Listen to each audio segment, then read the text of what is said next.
Hi, I'm Wayne Tuttle, and this is Chasing Legends.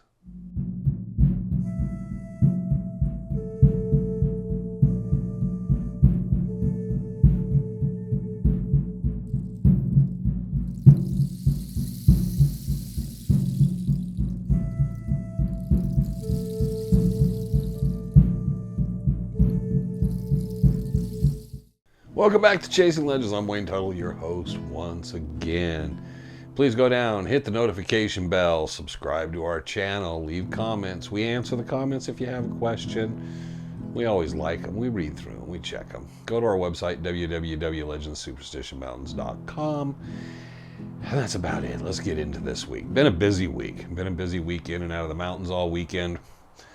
And this is one of those things that you kind of think we've covered, and we really didn't. I know we covered Silver Lock and Malm, I think, to a degree. But we never covered this as far as the Peralta Massacre, the Massacre Grounds, Massacre Canyon. Now, back in the day, you could actually drive up and park, and it was a very short walk over to what they call Massacre Grounds. And it was pretty nice little short hike. You could go over to Silver Lock and Malm's diggings and all that type of stuff and see where they had been at. Silver Lock and Malm, somewhere around 1912, recovered $18,000 in ore, which would be probably worth about $350,000 to $400,000 today. So they did pretty good. They blew it all. One of them went crazy, tried to kill the other one, and things didn't go out very well for them. Since that time, there's not been a lot of ore found in that area. I knew someone that supposedly had found some, but it never came to anything. I don't even know what happened to those people and the piece of ore they found. It would be nice to see how it compares to Coachella and stuff today, but that was many, many years ago. So when we talk about Massacre Grounds, we talk about that particular area. You have to walk all the way out there. The road really, really was in bad shape. It just became like something of a mud bog when it rained. And everybody kept trying to drive around it, and this became this huge, wide, really just awful area. So I understood why they shut it down. It's a shame because it was a very popular spot. A lot of people did travel to it, and it was very easy access to, off of First Water Road. But we always hear Massacre Grounds and the massacre there, and it's a very prominent site because you can see it from the Mammoth Saloon porch, right? You can look over there and look across and point it out to someone, and you kind of see it. Now, where does the story come from? The story comes primarily from an individual named Apache Jack. Told a man named George Sholey about it. And we're figuring this is in the 1840s, late 1840s. A group of Mexican miners, Peraltas, were out there, and the Apaches attacked their base of operations, and there was a 2-day battle.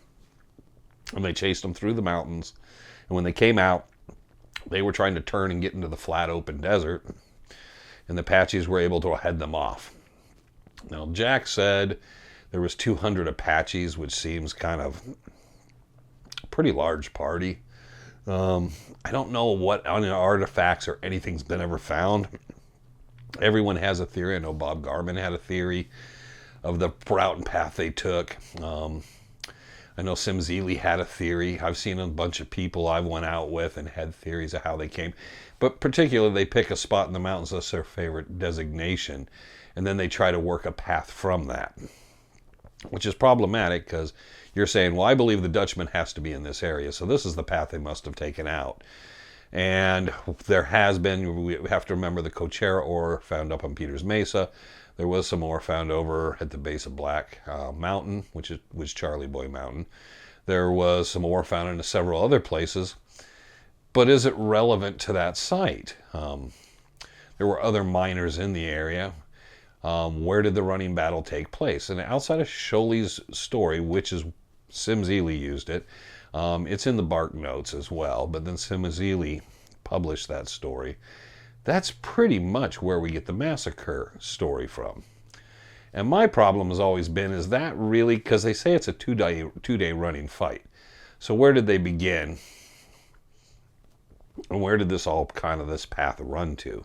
So there's, like I said, there's a number of theories. Peters Mesa, down south of Bluff Springs Mountain, It's one of the things that if you take any credence to that story in the running battle and you think that Massacre Grounds has anything to do with that mining operation, that kind of takes the Silver Chief and some of that stuff out of the way, because that was a hell of a long way to go around, and then they were turning up north towards the river, which didn't really make sense, rather than, because once you would get out kind of the open, the southern end of the Superstitions, you'd be flat wide open. Why would you turn and work your way back up?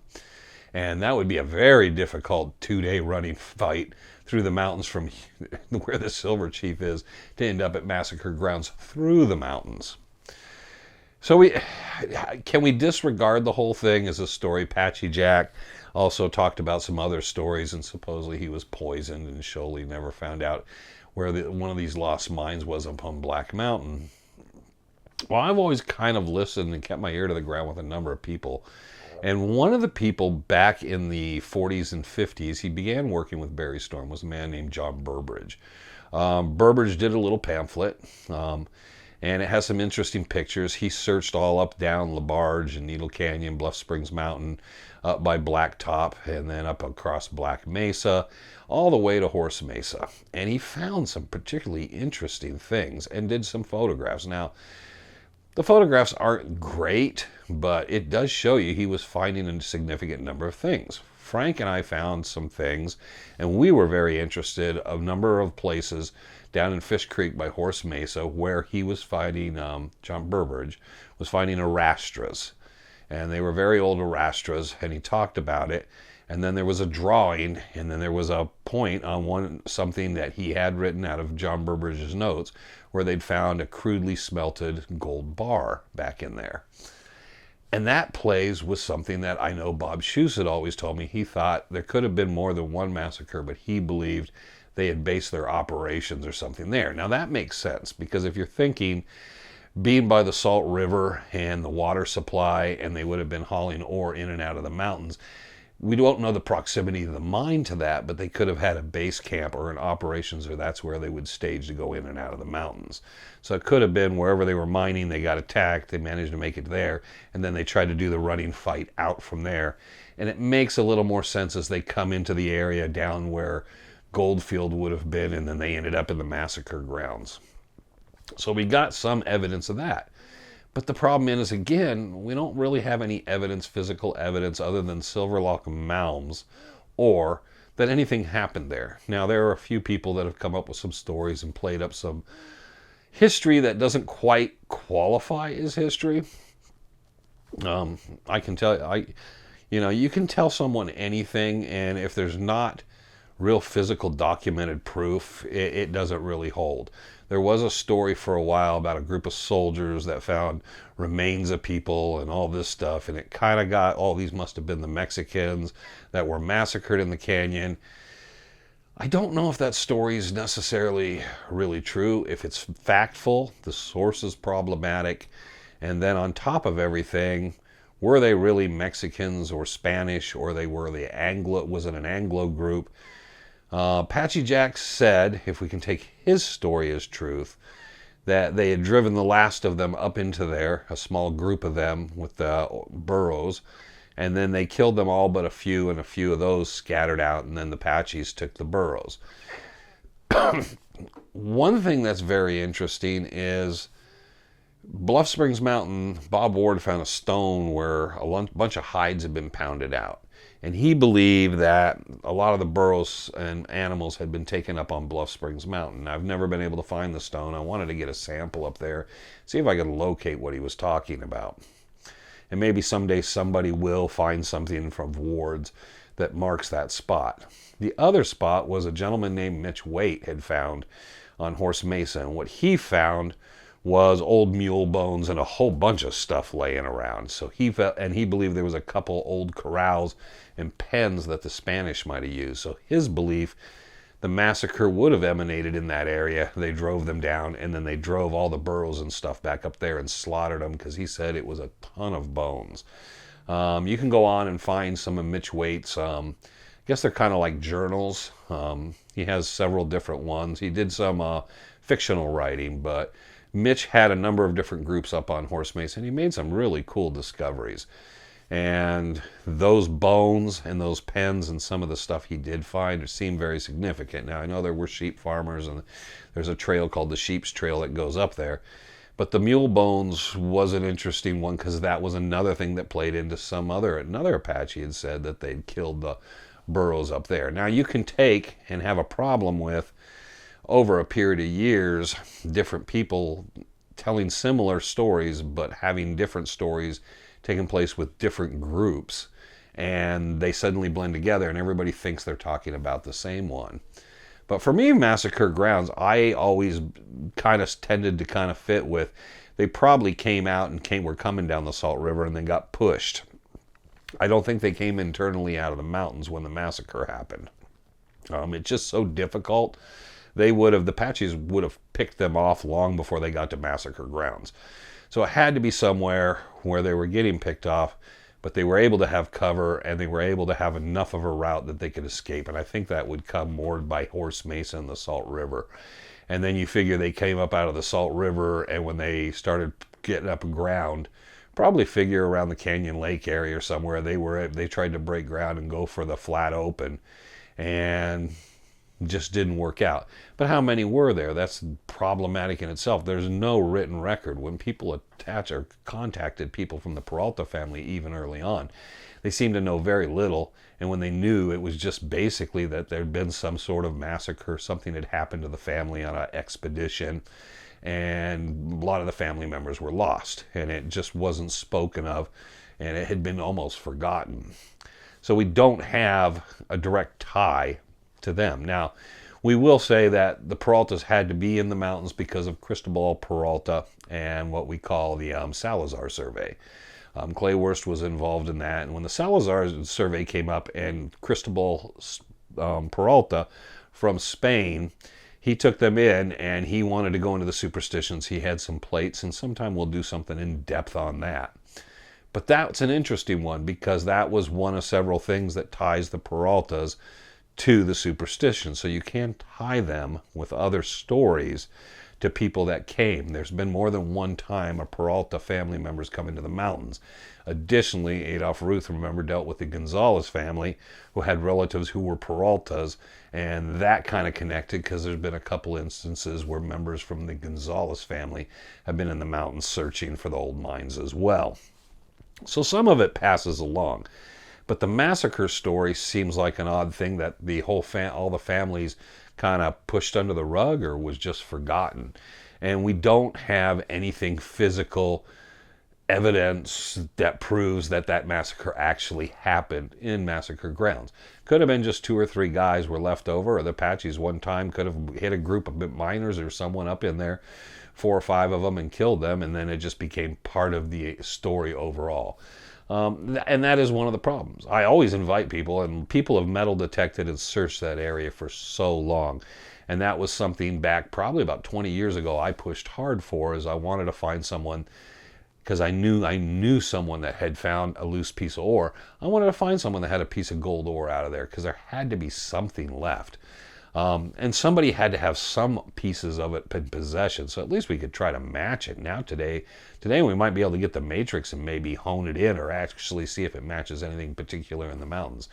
But none of it has ever come to surface. There is no pieces at this point if someone jumped up and said, oh, unless they physically found it or we got witness to it. It would be hard to believe, because I've been asking for well over 20 years and no one's ever come up with it. And the last piece I think I know of that came out of there was probably sometime in the 80s, even the early 80s. So you're talking over 40 years ago since I've even heard a whisper of someone bringing some out. So it's an interesting story. I always invite people to kind of look at it, read Sim Zeeley's book, check it out in the Bark Notes under the George Sholey story, because I think it covers Apache Jack and some of that stuff. And go through additional material looking for those various different massacre stories, because they kind of all end up getting put together like a potpourri and mixed together, and you kind of get different pieces. And then go out and look at these sites. Now, hopefully, the U.S. government is supposedly working on Fish Creek Hill, and we'll get access again. But you can go in towards the dam area and come into that area. Now that would have been the area, and that was the area that John Burbridge was in. And if you can get down in that section of Fish Creek from the other side by the Salt River side, that's where Burbridge found those. And Frank and I were very interested in those arastras and that material, but we couldn't follow up or get anything specific or exact to look at any of those exact sites. They're very difficult to get to now. There's a gate and stuff because they have a kind of a Homeland Security kind of gate there for us. But we worked around some of it, and I talked to a number of other people in there because I always thought I liked that idea. That was one of the reasons Bob Shoes brought in some of the trail markers, the alignment of rocks, the blaze and the cactus, and the alignment of the needle and Four Peaks in that area. It was because I think he's always kind of felt that was a possible area where all that was happening. It's kind of funny because as much as he talked that to me and really promoted that idea, I was trying to work it out with his bulldog theory because Bob's bulldog mine is way far away. It makes no sense to that. But I also believe, I think he was thinking it was a completely unrelated, different event. And that could be. It could be the massacre. Just people said, hey, did you ever hear about anything like this? Oh, yeah, okay, there was a big fight here. And it might have had nothing to do with the Lost Dutchman or anything to do with that. Some other mines or other things that have been discovered since then. So there you go. Massacre Grounds. Great trip, especially in the time of the year we get into this spring and the wildflowers will be coming up. It's a nice area, so it's a good, nice hike. It's not strenuous. It's nothing tough. We do have our hike. It's 2024, and February 10th we'll have our one to Garden Valley or Indian Gardens, celebrating the 90th anniversary of that hike by the Dons in the very first trek. And we're hoping each year to kind of put into place a hike of that sort. And Massacre Grounds would definitely be there. I think the Palmer Mine would. I'm not looking at Flatirons. I want something that we can encourage everybody to come out to. And this one, we will be looking at the first trek site, the First Water Ranch, and then Garden Valley, and talking about a little bit of the history there. It's not meant as a big tour thing. It's meant as a thing of just kind of celebrating the 90th anniversary of the trek. So we'll be doing that coming up on the 10th. The first trek was in 1934 and the 11th, so we'll be a day early. But the Super Bowl's on the 11th, so what the heck, you know, we don't need to do it that day. So we welcome anybody to come on out. The Dons will be wearing their red shirts, so you should see us. And we'll have a time set up on the lives, and we'll post on Facebook and other social media, and probably a special video on YouTube about that hike. But there you go. Massacre Grounds will be a hike coming in there. We've done Hieroglyphic, and we've done Indian Gardens, Garden Valley. We'll probably do that in the future as well. So thanks for joining us. I hope everybody had a great weekend. Like I said, we had a real busy one, kept planning on filming, and we kept not getting to it, and then we had to kind of last minute kind of jump in and get this one done, because every time we thought about doing it, there was a problem. We were going to actually shoot this at the Don's Monument, Apache Junction, which is the oldest structure in Apache Junction. It's the oldest structure there. And we were going to shoot it there, but Trevor felt the traffic noise was a little too much. So it's just one of those things where we kept thinking, okay, well, we'll do it here. We'll do it here. And we finally got to here. So there you go. And magically, when we left there, when we decided not to do that and get lunch, I magically found an 18-pack of beer in my truck. Imagine that, Coors Light. So someone was smiling upon us right there in the front seat. Anytime anybody wants to just throw beer in my truck, that's fine. Full ones, though. Sealed full ones is always what I want. So there you go. Thank you for joining us. I hope everybody enjoyed this story.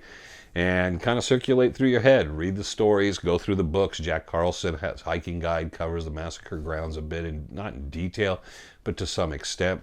Always pick up the material and kind of think it over and look at it. Take the trip out there. One day, maybe we'll do that with the Dons as well. Do a Massacre Grounds trip. So there you go. Have a great rest of the week. And always remember, I'm Wayne Tuttle. You're not. And this was Chasing Legends.